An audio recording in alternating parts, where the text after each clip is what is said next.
Good evening, everybody.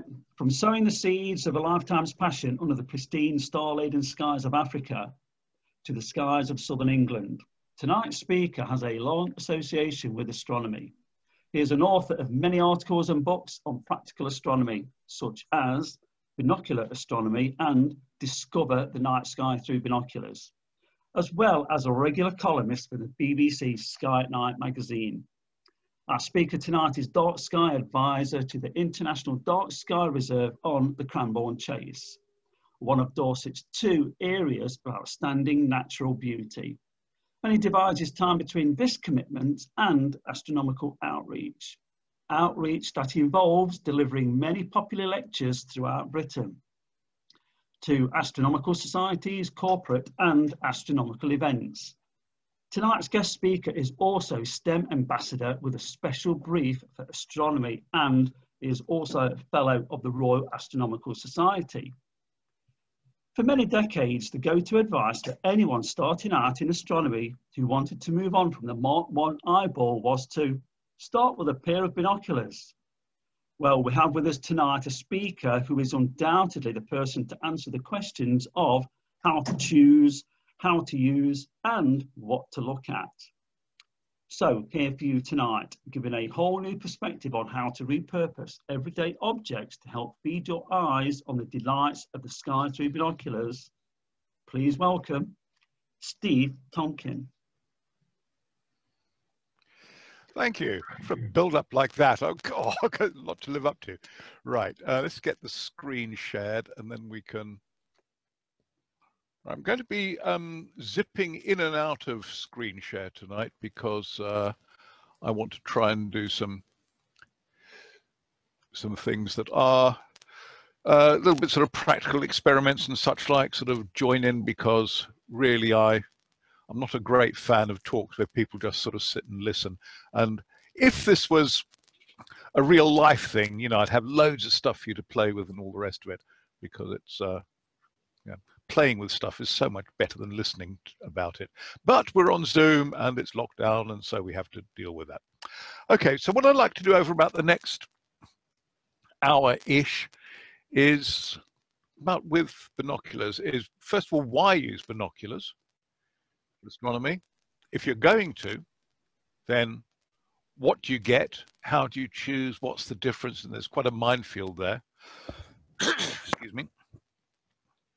You know, what should you be looking for? Then how do you use them? And lastly, what do you look at? You know, where do you find stuff to look at? I'm not going to go through enormous lists. Lists are really boring at the best of times. But if this is being recorded, so you know, there are a few little listy things in it which I don't spend a lot of time on. If you're really interested in those, you can go and look at those on the recording. Okay, so let's kick off. So the first question was, why bother with binoculars? And there's a number of answers to that question. First of all, is there an excellent beginner's instrument? You know, we're all told, or we should be, when we start off with visual astronomy, you know, say, I want a telescope. No, don't get one, get two. You know, so 2 telescopes put together like this, and actually that's what binoculars is. And then nobody tells you how to go in any further than that, but we'll try and fix that. But also, if you really want to get into it, it's also a really excellent serious instrument. We all focus on, you know, comets like Neowise and Hale-Bopp, but if you remember the year before Hale-Bopp, there were 2 lovely comets, Hyakutake and Yuji Hyakutake, who discovered those, used binoculars. Yeah, they were big binoculars, but they were binoculars. And a lot of comet hunters have used binoculars over the decades. And the reason for this is essentially binoculars are portable. I am holding up in my, you know, they can be really portable. And yes, that's an astronomical binocular. Dead easy to set up. Again, if we're talking handheld binoculars, how long does it take to take the binocular out of its case, hang the strap around your neck, always hang the strap around your neck, unless you want to do big favors to binocular repairers,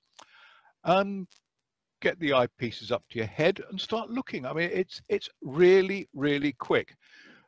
Now, we all know what British weather's like. Certainly down here, I go observing with friends out in the New Forest.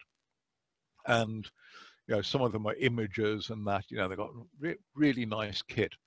And, you know, by the time they're polar aligned, everything's set up and focused, and the clouds have come over and the rain's coming down, and I've been observing for 45 minutes with big binoculars, you know, so, you know, I'm winning all the way to the bank with this.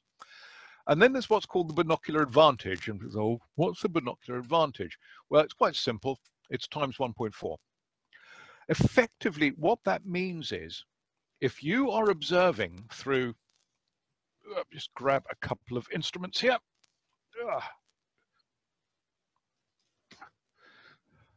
A binocular that's got 50mm aperture objective lenses, front-end lenses. What you can see with two eyes is approximately equivalent to what you can see with one eye through a 70mm lens, like this one here. And there's a number of reasons for that. I mean, it all comes down to that we actually evolved to use two eyes. And certain things have happened with that. You get what's called statistical summation. And remember, this is only when we're looking at really faint stuff, okay? Obviously, if you're looking at bright stuff like the lunar terminator or something like that, then this doesn't have any effect at all. But most of the fun I have with binoculars is trying to hunt out really faint stuff that's right at the limit of visibility. That's where this comes into play. And you've got increased probability of detection if you've got two detectors, basically. It is as simple as that. Because when our eyes are properly dark adapted, the rods, the bits that are the most light sensitive in our retina, apparently can be triggered by single photons. So that's why we really get that. Then there's what's called physiological summation. And this, if you're an imager, you already know about physiological summation because you call it stacking. Essentially, if you have got two signals and a load of random noise, the random noise is going to be partly wiped out when you combine those two signals, once you get the signals together. Obviously with image stacking, you know, you're going to be doing it with 10, 20, 40 images, but we're doing it with two, and you get a lot of neural noise. And if you're using two eyes, you actually get rid of quite a lot of that neural noise. It just sort of cancels out, so you get this improved signal to noise ratio. And you can try this. You can try this practically and simply. Just get a book that, you know, sort of smallish print.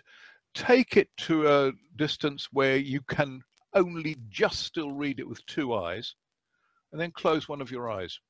Doesn't matter which one, and all of a sudden you can't read it anymore. And this is one of the things that we get with well, we're binocular beings, aren't we? We evolved to use two eyes. And then you've got the other things that go along with it, like false stereopsis, which is, you know, things look as though they're in 3D when you use two eyes. Obviously, they're not. You know, if you're looking at something that's, you know, hundreds of light years away, there's no way you've got stereo vision, but it looks like it.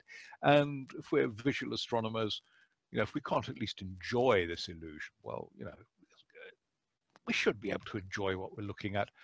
And then apparently, people have reported that you get an effect of negation of the blind spot that is effectively looking at something with one eye. If it happens to fall on your blind spot, you're not going to see it. If you're looking at it with two eyes, it can't fall on the blind spot of both eyes, so you'll pick it up. I've never ever experienced that, but I am assured that other people have. So if we're going to use binoculars, what types are there? I divide them into three kinds, which are Porro Prism, Roof Prism, and ones with angled eyepiece. I put 45 degrees there because that's what mine are, but there's also 90-degree eyepiece ones. So let's just have a look at each of those and see what the pros and cons of each are. So that's a Porro Prism binocular. It is, if we look at the bottom tube here, what we've got is two prisms at right angles. These are Porro prisms, Porro type 1 prisms. So light comes in through here. Now you all know that with an ordinary astronomical refractor, where you've just got an objective lens and an eyepiece, a positive eyepiece, you get an image that's inverted and flipped back to front. Well, this prism here, as the light goes through here, it'll flip it back the right way round. This next one will flip it the right way up. And so you get an erect image. And this is effectively what we've got in Porro Prism binoculars. So the light path is stepped, it's folded. And what that means is your instrument gets shorter. Because your instrument's got shorter, it makes it lighter. It's therefore easier to mount, easier to hold, less unwieldy. So there's lots of advantages to that, as well as just turning the image the right way round and the right way up, which is, for most of the time, it's not a major consideration in astronomy. You know, what way up is the right way up for a star? You don't know. So advantages are that generally, although this is beginning to be not as great as it was with improvements in manufacturing technique, generally the best quality in a given price range. That doesn't mean to say you can't get really expensive rubbish Porro Prism binoculars. You can. I'll show you some later. But the other thing is they're relatively easy to maintain, and particularly if we're going for the budget end of the market, you really do need to learn to be able to maintain these, and that ease of maintenance makes, you know, so if you're starting out and you've maybe only got about 30 quid to spend on binoculars like that or something like that, you are going to need to learn to maintain them. And that's fine. You know, we live with those sort of things, don't we, as astronomers? Disadvantages, they're bulkier and heavier than roof prisms. And the cheap ones, and this is to do with the maintenance as well, they very, very easily lose collimation. Now with binoculars, collimation means something slightly different to what it means with a telescope. It basically means that both images of your eyes merge to form one image. If binoculars are out of collimation, what happens? You get a double image. It's okay if you can see it as a double image and it's really obvious and you think, oh, well, these are rubbish. The problem comes when they're only slightly out and your whole sort of visual system tries to compensate for it. So you're straining things, and some people feel ill and headachy, some people feel nauseous. That's the problem there. So you just need to be aware of this and need to be aware of what you can do about it if it happens. Roof prisms sort of look like they're straight through. The things that I'm holding up on my little picture here now, these are roof prisms. Okay, they look like they're straight through binoculars.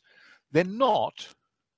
They've got a prism here, which is one part of it's a roof prism. It's called, this particular configuration called a Schmidt-Pecken prism. And the other thing to notice with this is your focusing is internal. This lens here, just behind the objective lens, is actually the lens that you use to focus it. So that moves backward. You move that backwards and forwards to focus it slightly.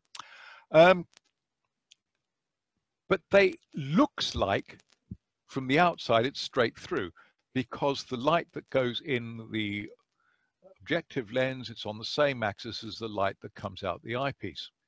So you have this sort of configuration here with the optics, with these prisms here, one of which is your roof prism.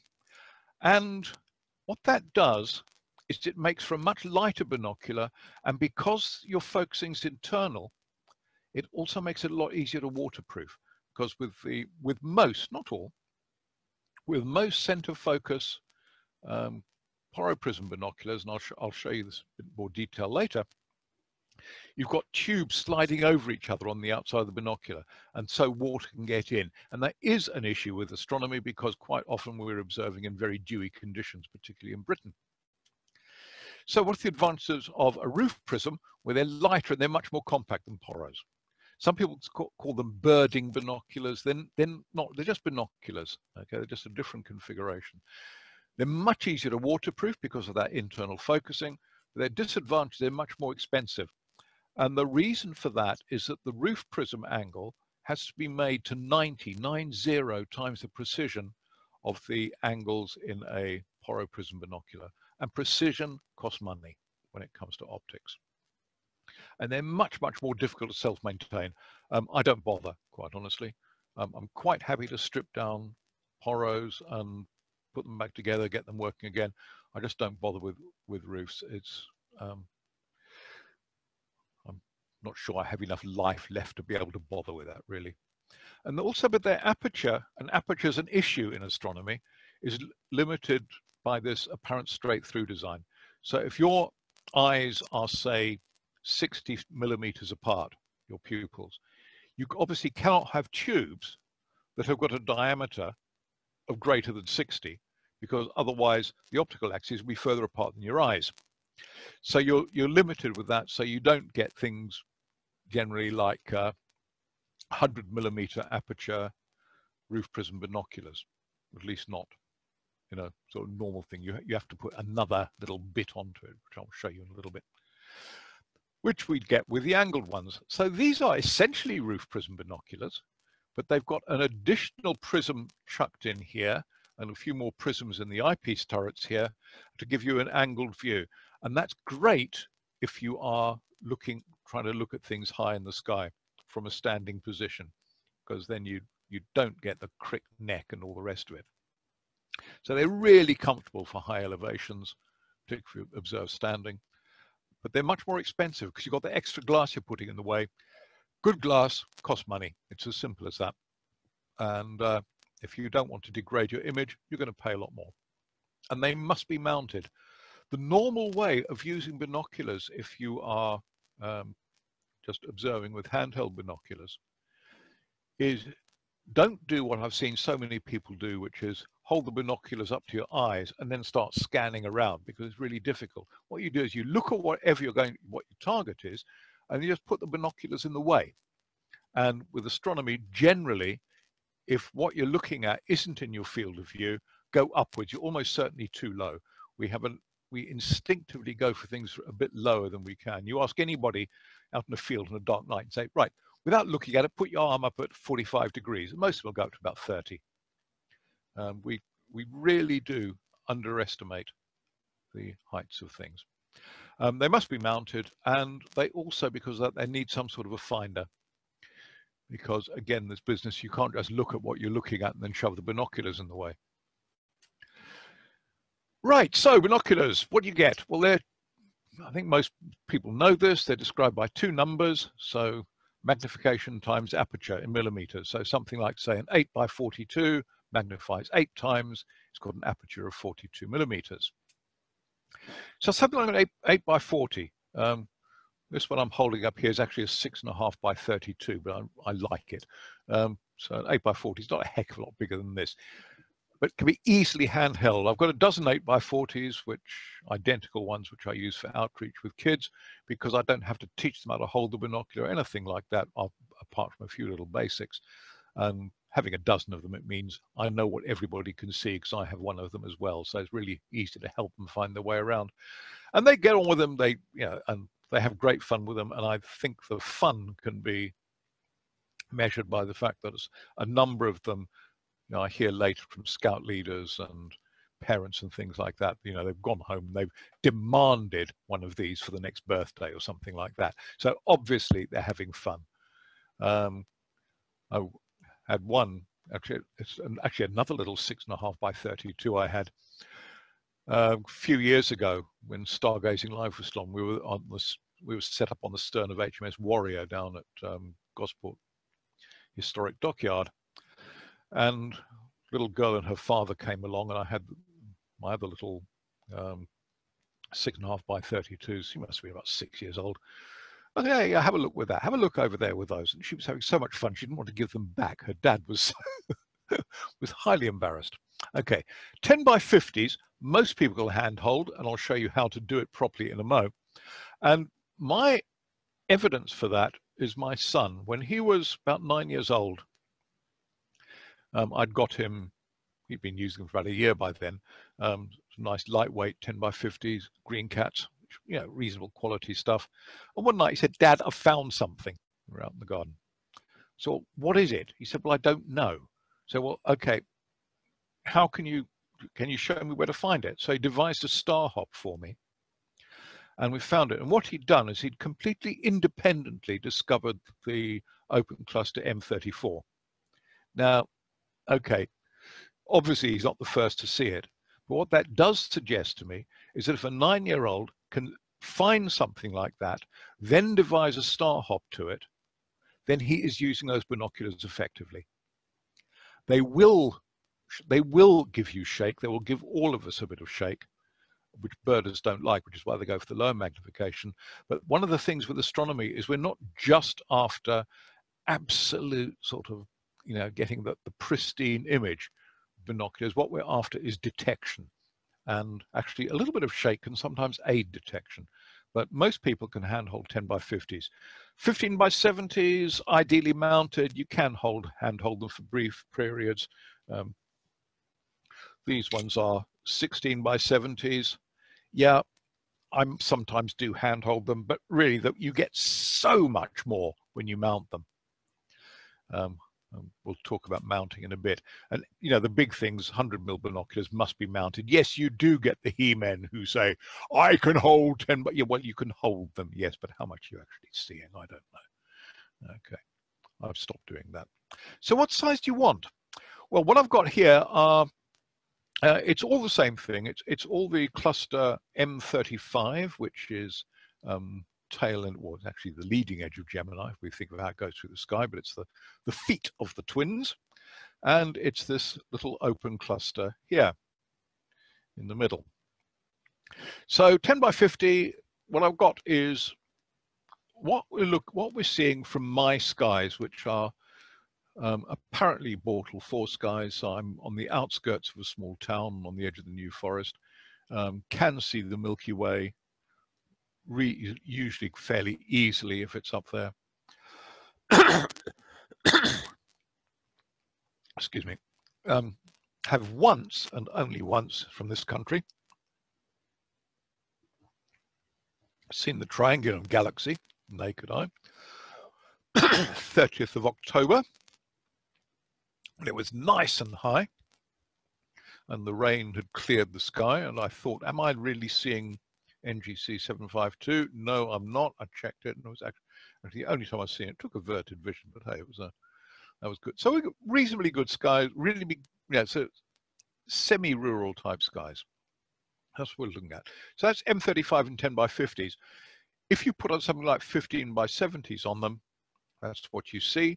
You notice the sky background has got darker. That is because we've increased the magnification more than we've increased the aperture, which is quite important. If you do that, your sky background will get darker. You will increase your contrast. My big binoculars, the 100s, I usually use at 37 times, and you get a big change there. And again, much darker sky background and much more contrast, and you see a heck of a lot more. So with everything, aperture and magnification are going to show you more as long as you don't overdo it.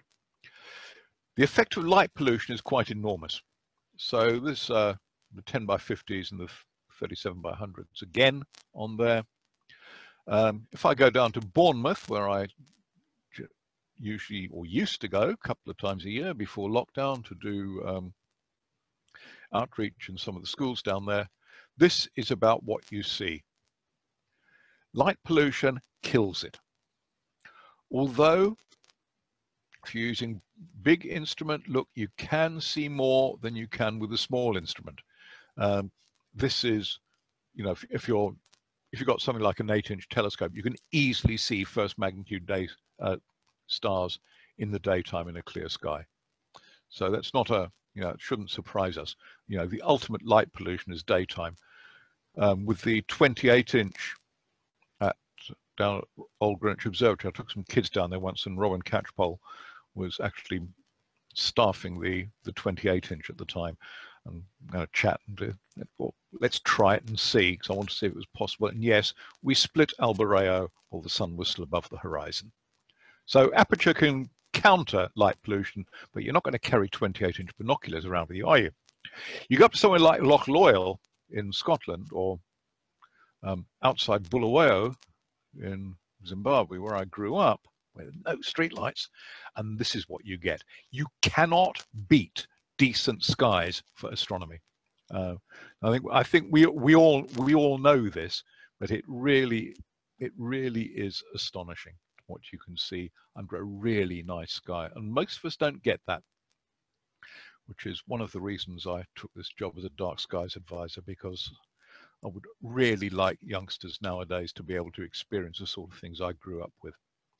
So holding binoculars, well, my dear wife there is demonstrating how to hold 10 by 50. So I'm going to stop the share and we'll do this as a bit of a practical. Okay, so let's take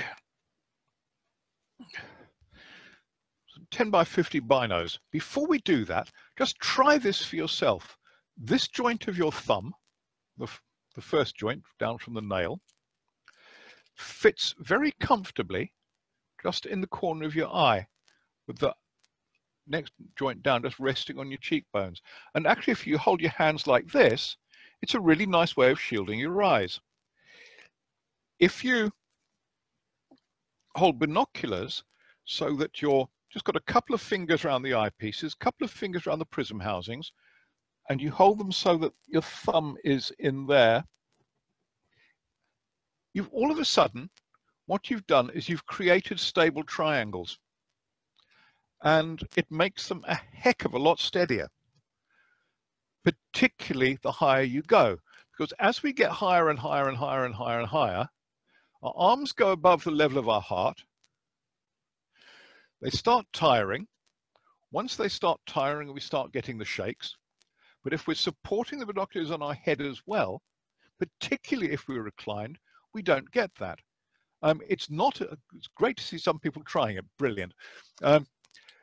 If you wear glasses, you can still do it. Don't take your glasses off if you prefer to observe with glasses.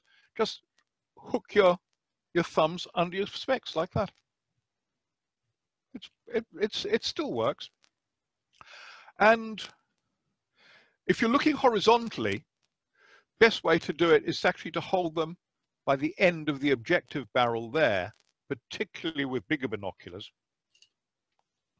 like these. This is the way the American military teach you to hold binoculars, horizontally, and that's more stable. There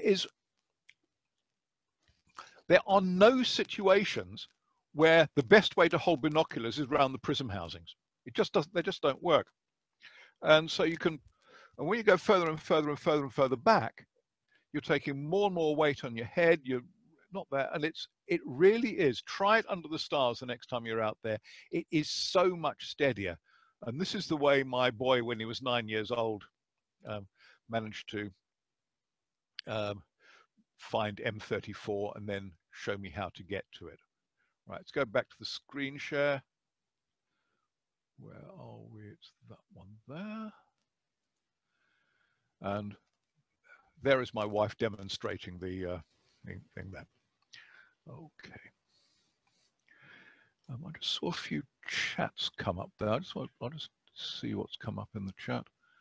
I can't see. Okay, never mind. Right. Or you can mount them. And this is one of the better ways to mount them, but it's not by no means good. This is an Amazon Basics tripod with a trigger grip head on. Trigger grip heads, I'll demonstrate one live in a mo. I think much more useful. But the problem with tripods is what we see in the right-hand part of that image is, you know, we just have this territorial conflict between legs. And also, looking up at that sort of angle doesn't do your neck much good at all. Patrick Moore used to recommend these, they're called Neckpods, which is rather a silly name, really. Strapped around your neck, holds like a little monopod, and you can adjust the height, which I'm doing with my left hand there, or the angle, which I'm doing with my right hand there. And they're quite good. They also act as reasonably good heart rate monitors, because the bottom of that little monopod thing's resting on your sternum, and yes, it does pick up your heartbeat. So it's there. Monopods themselves, I think, are much, much better.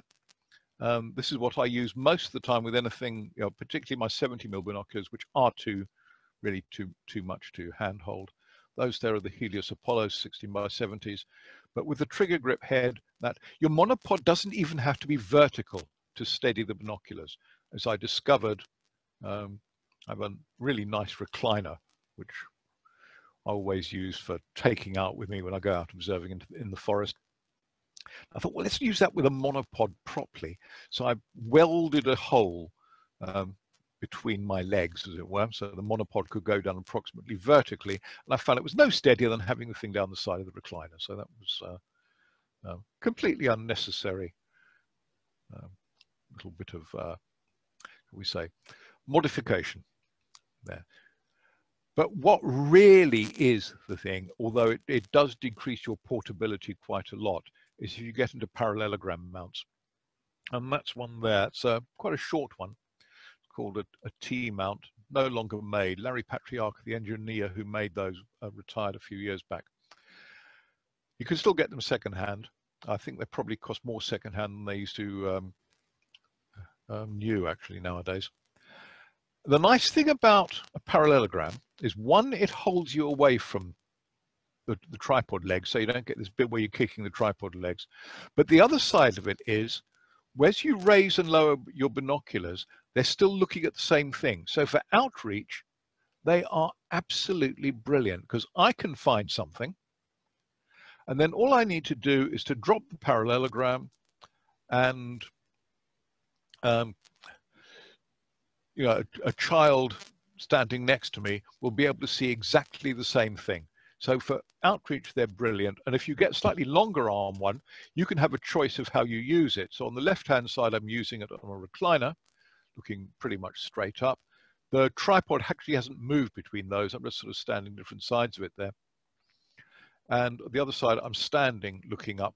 That's just through 20 by 80s on a nice parallelogram. Parallelograms, I think, are brilliant. I think there's a good option for medium aperture binoculars. They really are great, but you do have the decreased portability, which is why I tend to use a monopod and trigger grip head with the 70s. I'll just demonstrate the trigger grip head while we're here. Okay. So this is a trigger grip head. This bit here fits onto tripod or monopod, and this here, this trigger here, squeeze that. Actually, if I do it from the other side, you can see what's going on there. You can then move it up and down and around and everywhere. And it's the nice thing about the Manfrotto ones here is you can adjust it both for the tension when you've released the trigger and the tension when you've when you're squeezing the trigger. They take a standard quick release plate, and binoculars go on them like that. They're really nice and stable. First few times you use them, you know, sort of just keep your head out the way first, because if they do slip and they bang you on the nose, it can hurt quite a bit. But otherwise, you know, it's a nice way. It's a nice way to observe. I've been introducing people to that for about the last 20 years, and more people now think, yeah, that works. So I'm happy. I think we're getting somewhere with that. I'll just have a look at chat while we're here.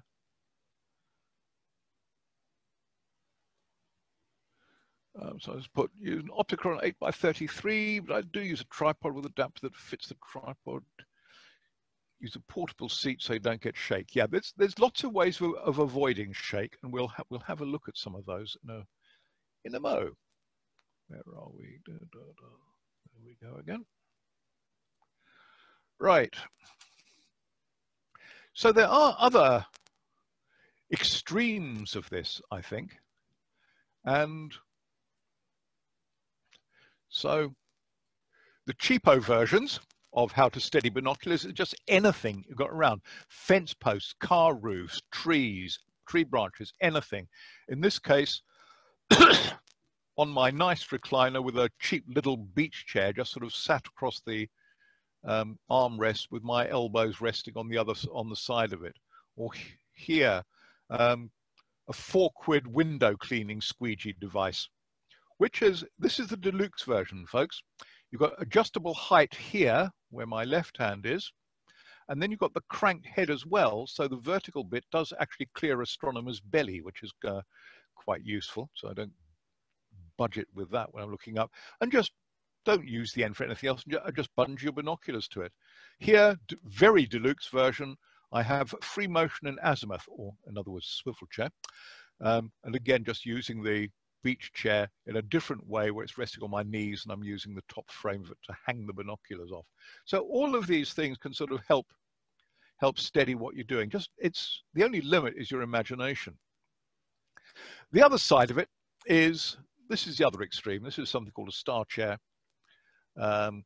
Basically what you're doing is you're sitting in a computerized alt-azimuth mount. The little joystick she's got in her hands, she can take herself anywhere in the sky. Most of them used Argo Navis, and so you've got a little go-to thing. And here we've got those beautiful 40 by 150 Fujinons, which I would love to have, but I'm not allowed to take out another mortgage on the house at the moment, so I probably never will. That's the things Yuji Hyakutake discovered his comets with. Dew becomes a problem when you mount binoculars because they're always facing upwards. So you need to make nothing, even binoculars with dew shields, like most of the big ones do have nowadays. So here we've got sliding dew shields that have come out. Nothing's ever long enough, so you can just make your own.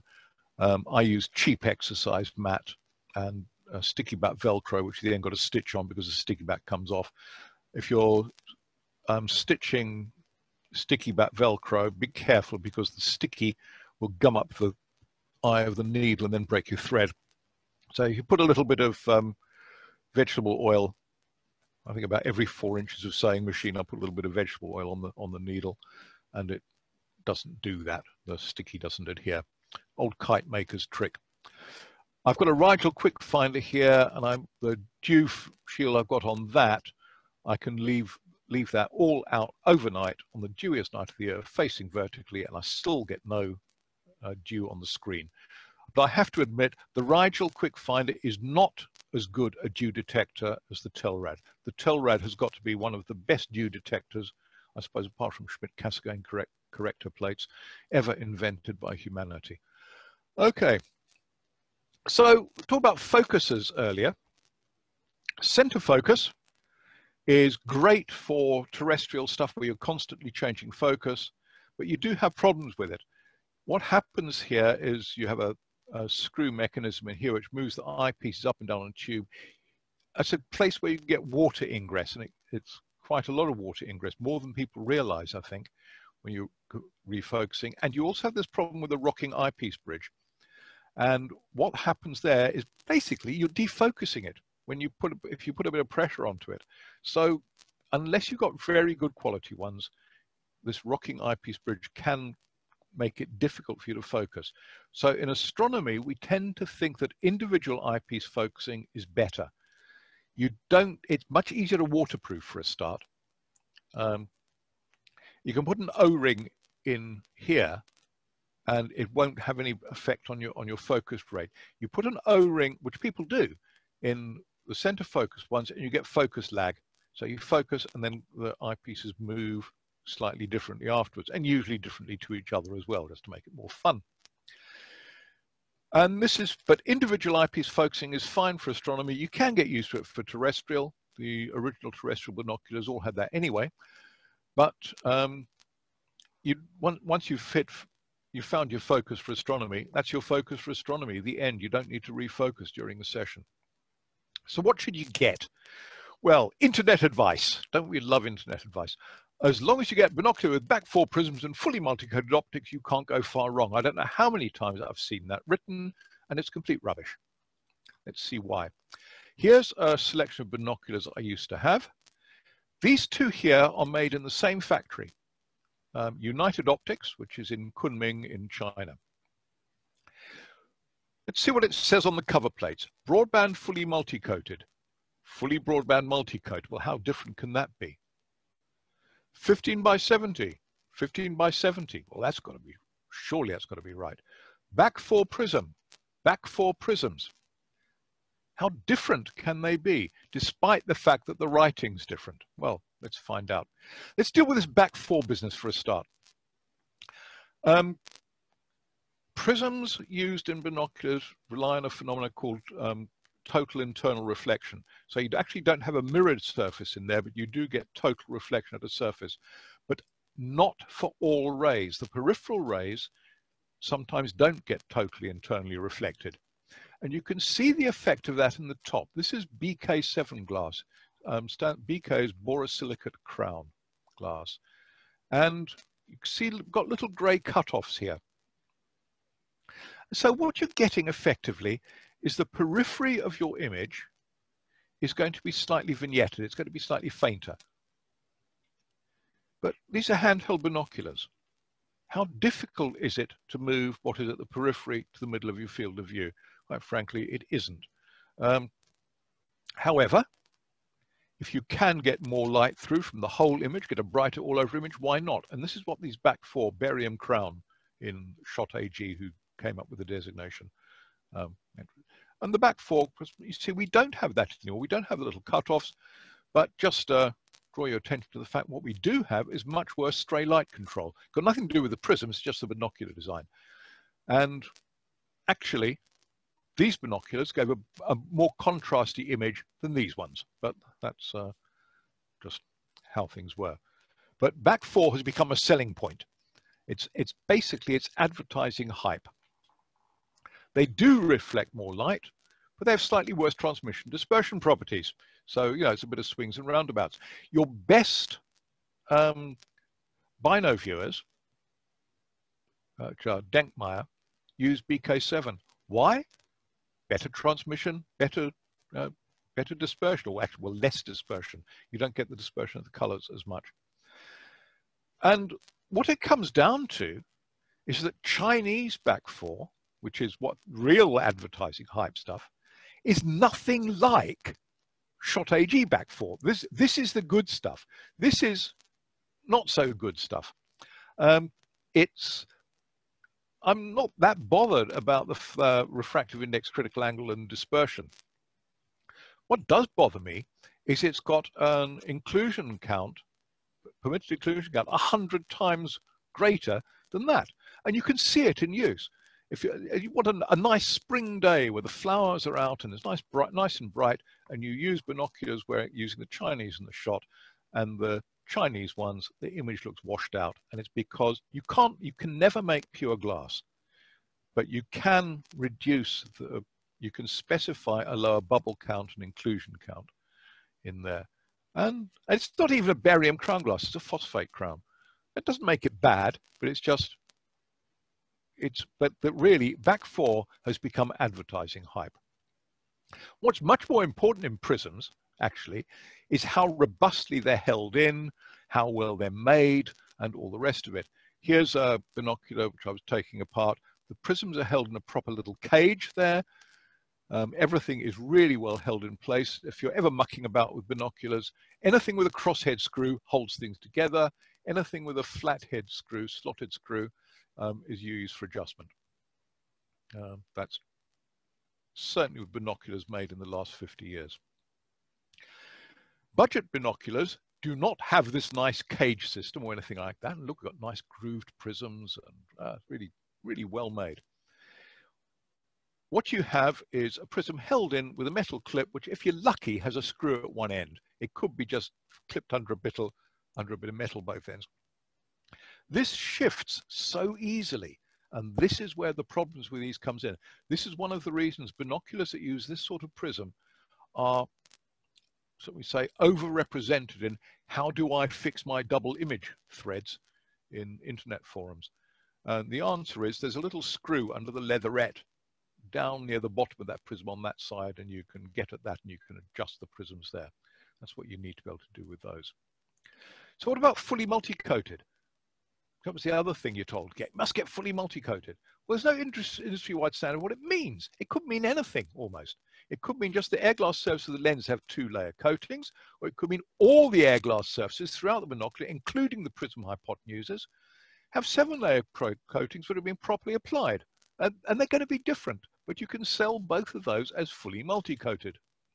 And here are our 2 binoculars made in the same factory, made with the same, the same fully broadband multi-coated, broadband fully multi-coated, whatever that means, and shining a torch down them, same angle, same bit of kitchen breakfast bar underneath, which you can just see down here. And you can tell that one is certainly reflecting a heck of a lot more than others and than the other. And that is a result of different quality coatings. And I'll demonstrate a little bit with coatings a little bit later. You can see what they actually do. So I think we can say that BaK-4 Prisms, fully multi-coated, doesn't tell you a heck of a lot necessarily about what you're actually going to get. But surely this has got to be right, hasn't it? 15 by 70. Well, let's find out. Got a little vise on the stool here with a, it's just an old finder, which I'm using as a beam broadener, because what I want is I've got a laser pen in there, and I want the beam coming out this end to be bigger than the exit pupil of the eyepiece.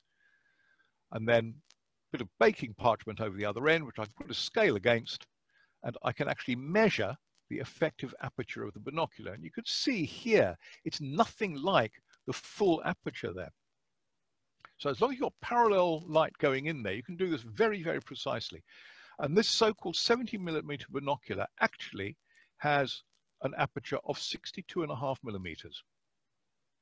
It doesn't, the light isn't stopped there. The light's actually stopped at the entrance to the prism housing here. Why do they do it? Well, it's quite simply the rays at the edge of the beam of light coming through are the ones that are most difficult to correct for your sidal errors, your aberrations like spherical aberration and that. So rather than do it optically, it's so much cheaper, just cut them out altogether. So what we're effectively doing in this is we're increasing the effective focal ratio. So another way you can do this much more simply is get a bit of graph paper, which is what this is here. You can just about make out this graph paper. Point the binoculars up to a bright sky, not the sun, otherwise you'll burn holes in things. And you can measure the exit pupil on your millimeter graph paper, which is quite easy to do. You just move the graph paper backwards and forwards until you get the sharpest image you can, and you measure that and you multiply it by the magnification. Or instead of using a laser, you can use the LED flashlight on your phone. So there's lots of ways you can do it. As long as your phone flashlight's about 6 or 8 inches back, you won't have more than a couple of % error, as I discovered later. So I didn't need all that whole rigmarole with the laser and all the rest of it. So the laser gave me 62 millimeters, and that's pretty accurate. The LED gave me 62.5, and that's because I've got a diverging beam. And the exit pupil gave me just over 60. The point is, it's not 70. So I think we can safely say that that doesn't tell us much either. Yeah, to my mind, it's fraud, but they all do it. I'll show you one later that actually says 70 is actually 50. And the one of the ones I had, it was a 10 by 50 I was reviewing for a magazine, and it turned out they cut it down so the aperture was 39. If you're going to make it 39, why not just have a 39mm binocular? It'll be cheaper to make, it'll be lighter, you know, all the advantages. Why? Because 50 sells better than 39, doesn't it? So there are things that are much more important, and here's some of them. We're not going to, I said lists are boring. If you're interested in them, they're on the video. None of this is stuff that you will see written down on the spec sheet of the binocular, and it's stuff you will only find out by taking the binocular, getting up to your head, testing it, and does it actually meet your requirements. Then you can tell, because actually the really important stuff about binoculars is never going to be on the specifications. So if you want to go through that lot, then sure, do so, but do it on the video. We're not going to go through it now because I say lists of things. So what do you avoid?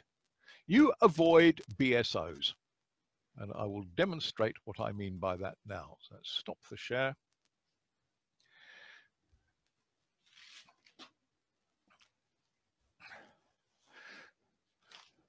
This is a BSO. It looks exactly like a binocular, but it's actually just a binocular-shaped object. It's only 80 quid's worth.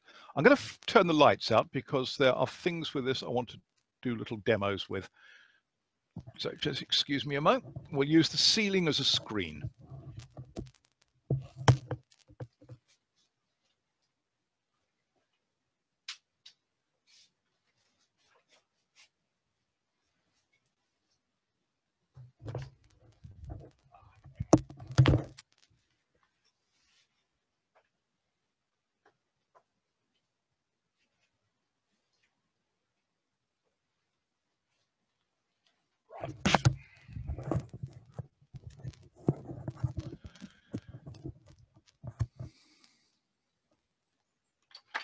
So let's just turn the camera up to the ceiling. And we have a little light fitting there, which we can use as a sort of scale. So the first thing we'll do is we will look at the effect of coatings. Now, this little binocular here has reasonably good coatings, which is why I've chosen it. And we will reflect those up around. Now, yes, you're getting a fair bit of brightness off there, but you know, it's fairly even. And with a torch this bright, you are certainly going to, you know, that's the torch brightness. You're certainly going to get something. These are pretty good coatings. But this thing here has the latest. You can see it there. It's got these so-called ruby coatings on it. And let's have a look at what they do to light. And you see the difference. This is the effect of, where are we? Let's just try and get that. Come on. There we go. You can see how bad that reflection is there. These ruby coatings they are not anti-reflective. The next thing is we can use, and you can see with the torch here, compared to that light fitting, you can see how the size of the circle of light coming out there, and it's actually slightly smaller than the light fitting. So that's so-called 70mm binocular. If I do exactly the same, where is it? I'm losing everything in the dark here now. Here we go.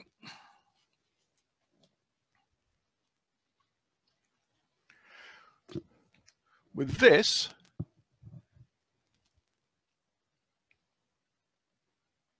which is a proper 70mm binocular, the circle of light coming out the end is much bigger. That's because this one is actually 70mm. Don't worry, this gets worse. Right, I'll just pop the lights back on again.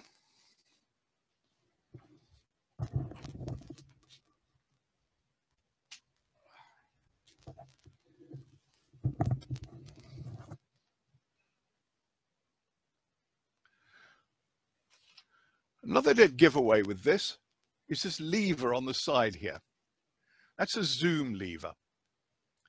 Just say this, there is no such thing as a decent zoom binocular, the end. I once made the mistake of saying there's no such thing as a decent zoom binocular for astronomy, and my mate Bill Cook, who's been playing this game a lot longer than I have, said, well, actually, Steve, that for astronomy is completely redundant. Now, you should be able to see in here that there is a metal diaphragm inside there around the entrance to the prism housing. And that's what cuts out the light. That's how they do it. This is the way they do that. So what we got here is, let's just summarize. We've got zoom, which is never any good. With zoom binoculars, the low end of the zoom, lowest magnification, you've got, the field of view is so narrow, it's like looking down a toilet tube, only the image quality isn't quite as good as a toilet tube. The toilet roll tube, you've got ruby coatings. What the ruby coatings do is they reject the red end of the spectrum. So chromatic aberrations easier to deal with because you haven't got the red end anymore to muck about with. So what it does is everything has this sort of ghastly blue-grey cast to it. So the entire universe looks like it's undergone some sort of zombie apocalypse or something like that. It's absolutely hideous. And then you've always got, they never focus properly. So you've always got the sort of focus, sort of soft focus, which I'm told is associated with the sort of movie you won't take a maiden aunt to see or something like that. And lastly, and I think we've got to congratulate them on this one, you always get 2 images for the price of 1. Okay, these things will not give a single image. So this is binocular shaped objects. If we were in a meeting together, I'd be throwing them around because quite honestly, if they dropped and hit the floor, you might improve them. 80 quid's worth of complete and utter rubbish. They really are. And the thing is, people are sold that sort of thing. Now, those were given to me as something that I can use to demonstrate that. What I really like to do is I just take them to, when we're doing shows and stuff like that, I just sort of leave them there with a list of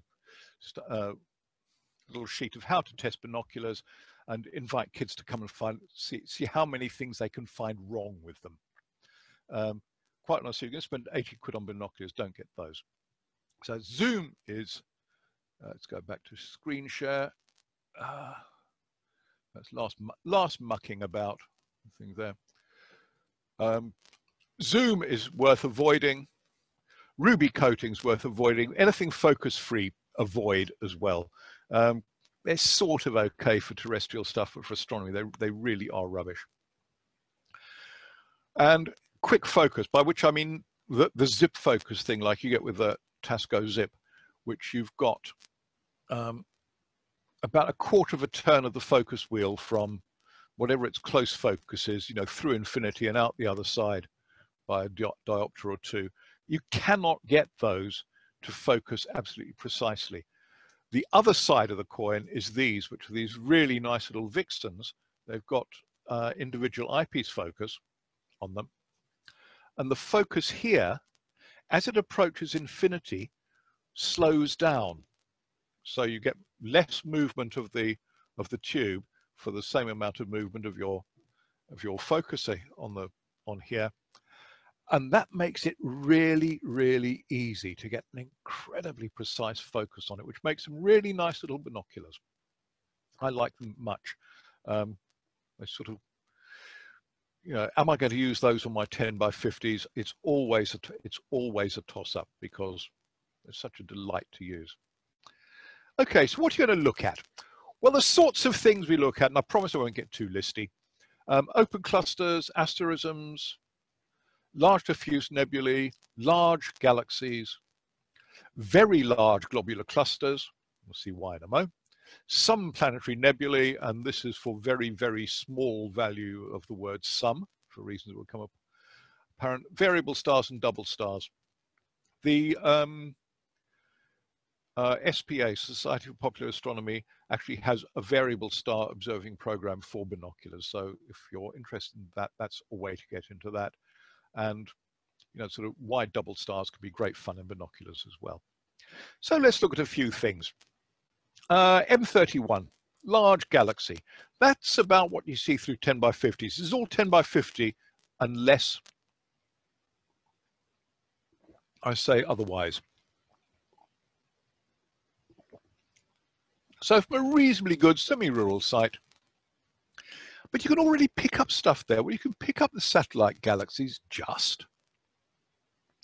And you can notice that the light drops off from the, well, you can see the brightening to the core. You can see the spiral arms go out. Actually, they go out more than you can see, but if you jiggle the binoculars, sometimes you can see that. And that the light on this side drops off more abruptly than it does on this side. Well, what you've just done, if you know, once you've noticed that, you've detected the dust lane. So, you know, this is for something that you can see with a, you know, with something costing less than 100 quid. You're already starting to do some decent astronomy. Our other little local galaxy, M33, is a lot more difficult, but still, it's better in 10 by 50 binos than in any telescope that'll cost the same amount. It's actually quite a difficult object once you pump the magnification up because it's got such low surface brightness. This is the Planetary Nebula, the Dumbbell Nebula, M27 in Vulpecula. There it is there. In 10 by 50s, you can just about make out that it's not actually a circle. It's sort of slightly elongated. And you can even kid yourself that you might see little waist in it that makes it look like a dumbbell or an apple core or a diabolo, but really, no. And that's the big, easy planetary nebula. That's what I meant by some planetary nebulae. M13, second largest by angle globular cluster visible from Britain. M22 is the biggest, but that's so far south it's very difficult to see. You don't see a lot, you don't resolve any stars. But once you get onto asterisms, you're really where these things really show you a lot now, because actually most telescopes this won't fit in. This is Kemble's Cascade. It's named after Lucien Kemble, who was a Canadian observer. He found this with 7 by 35 binoculars and then spent decades showing it to anybody who'd look.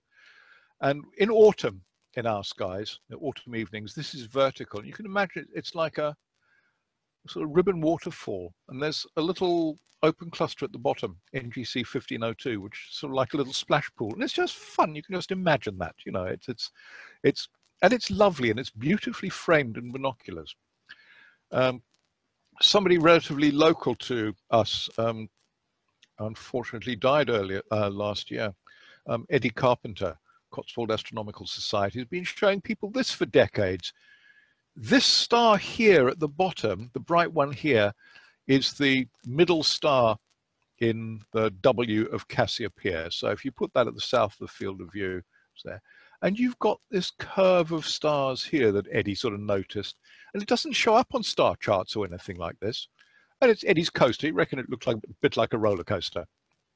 And a few of us sort of lobbied really to get this included in what is as near as makes no difference, the official list of binocular asterisms. So that was before, you know, well, Eddie was still on the green side of the turf. We did that, and that was great. He was really chuffed about it.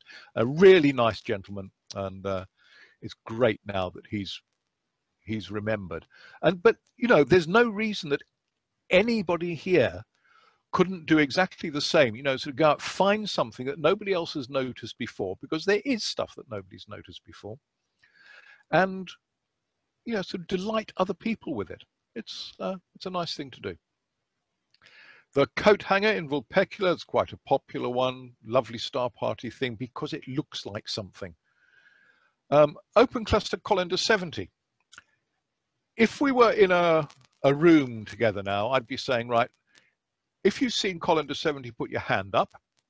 And if I'm lucky, about 5% of people will put a hand up. And actually, you probably all should have done, because these three bright stars here are the bright stars, or the three stars of Orion's belt. And Colander 70 is this beautiful association of hot OB stars around it. It's this big open cluster. You can spend 20 minutes looking at this, but nobody bothers. They just use these. Oh, right, there's the belt. Right, we're going to go down there and look at the nebula. Quite frankly, in small binoculars, this is so much nicer than looking at the nebula. You can spend 20 minutes on it easily. Sort of beautiful curves and chains of stars going through here. I always tell people, you know, so there's right here, we've got this curve of stars, this S-shaped curve here coming through here. So you can just sort of remember that it was, you know, S for Steve who showed you to look out for this.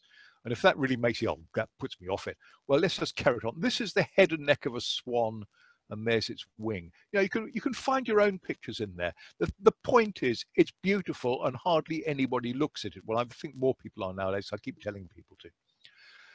M45 Pleiades on a nice dark night. It is absolutely stunning. It's like somebody just emptied diamonds onto black velvet. Won't see this at the moment. Wait till the summer. M24 star cloud.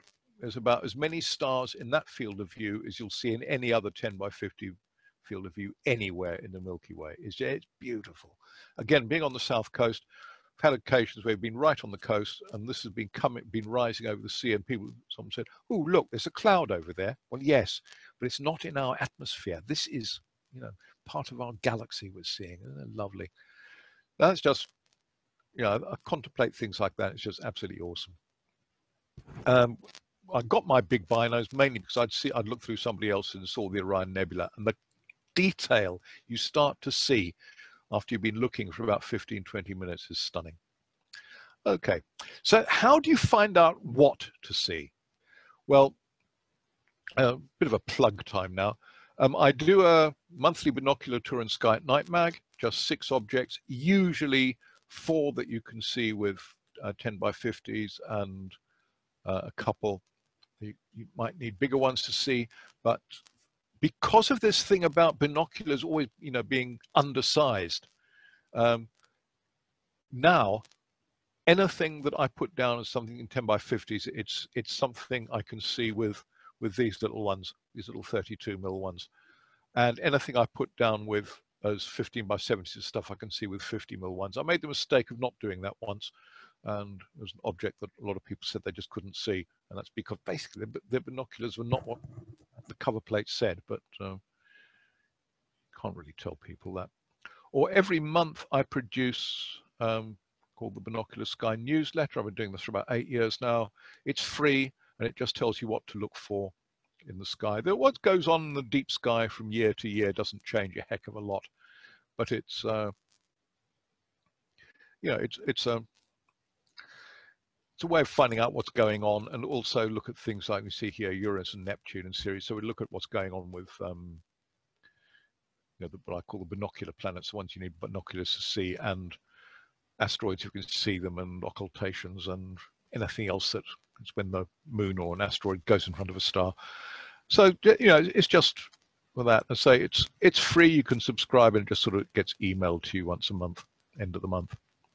And it says here, I've got my further south subscriber I know of, somebody who lives in Canberra in Australia. So yeah. But Southern Hemisphere would be quite nice. Some of the stuff that we see lower in the south, once you get into the Southern Hemisphere and it's above you, it is astonishing. You know, so I grew up south of the equator, so I'm aware of that. Or you could go to the website binocularsky.com, which is where you can subscribe to this. And really, it's a sort of programming exercise. I was trying to teach myself programming. I've got a database of stuff which has got about 300 objects in it at the moment, so I want to double that before I start pushing up daisies. And you can put in your latitude, you can put in your horizon altitude as well. So if you've got sort of gunge or trees, whatever, up to 25 degrees, no point me showing you stuff that you'll never see. You can select from various criteria, and you submit a search, and you'll get a list of what's available in your criteria. Or if you don't want to do it, you just want to know, well, I don't know what's up there, I don't know where to look. Put some all-star charts, all-sky charts on there. You say just pick the date and time. And these are all color-coded. There's a little color-code thing which I haven't shown you. Hover over it, it tells you what it is. You click on it, so say we click over here, and it tells you, you then bring up an object page. This is good old Kemble's Cascade again. It shows you how to, well, it gives you a bit of physical data about it, shows you how to find it. This is Cassiopeia here. Eddie's Coaster's just up here. Shows you how to find it. 2 bright stars at the end. Just take that distance, follow it along again, and bang, you're there. Bottom of the page will give you a classic finder chart, and then what you should see, and tell you a little bit about it. So that's there, and that's there. So it really, I did that as an exercise in learning to program, because I like learning new things. But with any luck, you know, it'll be quite useful. Or if you want to spend money, there's the books. Somebody once said that's the most comprehensive binocular astronomy book ever written. I'm not going to argue with that. Or there's Discover the Night Sky Through Binoculars, which was, as I mentioned at the beginning. This is because I wrote this because when I said right at the beginning, people say use binoculars and they don't tell you how. And what we've got here is, for each month, 2 different sets of objects to look at. One that you can do with 50mm binoculars. Some others you might need a little bit more for some of them. But the idea is, if you go through this for a year, you'll have given yourself a good familiarity with the Northern Hemisphere sky as visible from Britain, and probably picked up a little bit of other stuff in the way. The charts in it are completely rubbish. Okay, it's a paperback book. It's a normal paperback size. The charts are far too small, but they're there as a stopgap if anyone hasn't got them. Really use it with a decent star atlas. Or I've also put full color charts, high resolution up on the internet, which you can just sort of pull down for those if you want. It's also available as a Kindle. And you can get them from the website, binocularsky.com, if you want a signed copy or something like that. Why you'd want me to deface the title page, I have no idea. Scribble on it, but then that's it. And anyway, with that, I hope at least convince some of you that 2 eyes are better than 1. And so please just, whatever you do, whether it's binoculars or not, keep looking up. And nice thing about astronomy, you can do it alone so you can stay safe. Thanks for listening, and I hope you feel as though this has been a little bit worthwhile.